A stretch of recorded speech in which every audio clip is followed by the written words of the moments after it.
லஞ்சுக்கு கொஞ்சமாக சாலையும் நெத்திலி மீன் தான் வாங்கியிருந்தேன். இது ரெண்டுமே சேர்த்து 120 ருபீஸ் தான். கிட்டத்தட்ட ரெண்டும் சேர்த்து ஒரு 2 கிலோ கிட்ட இருக்கும்.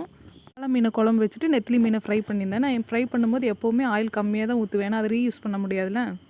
என்னை பார்க்க எங்கள் அம்மா வந்திருந்தாங்க. கிட்டத்தட்ட எங்கள் ஊர்லேருந்து என்னை பார்க்க கேரளாவுக்கு வரணுன்னா 7 மணி நேரம் ட்ராவல். சின்ன வயசுலலாம் அம்மா அதை வாங்கித்தாங்க, இதை வாங்கித்தாங்க, அம்மா அங்கே கூட்டிகிட்டு போங்க, இங்கே கூட்டிகிட்டு போங்க, இது நல்லா இருக்கும்ல, அது நல்லா இருக்கும்ல, அப்படிலாம் நச்சரித்த காலம் போய், அம்மா இந்த இடம் நல்லா இருக்குது, நான் உங்களை கூட்டிகிட்டு போட்டுமா, அம்மா இது நல்லா இருக்கும், இது நான் உங்களுக்கு வாங்கி தட்டுமா, அப்படிங்கிற ஸ்டேஜுக்கு நம்ம இப்போ வளர்ந்துட்டோம்.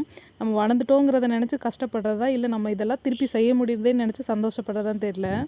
எங்களோட ஹோம் டவுனு கிட்டத்தட்ட 20 வருஷமாக கட்டிகிட்டு இருந்த பாலம் வந்து கம்ப்ளீட் பண்ணியிருந்தாங்க. அதுதான் எங்கள் அம்மாவுக்கு காமிக்கலான்னு சொல்லி கூட்டிகிட்டு போயிட்டு இருந்தோம். நல்லா இருந்தது வியூவு.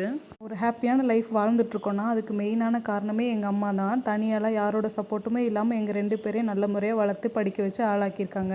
கஷ்டமே தெரியாமல் வளர்ந்தோம் அப்படின்லாம் சொல்ல முடியாது. எங்கள் அம்மா எங்களுக்கு எல்லா கஷ்ட நஷ்டமும் சொல்லி தான் வளர்த்தாங்க. அதனாலே என்னமோ இன்றைக்கி ரொம்பவே நல்லாயிருக்கும்.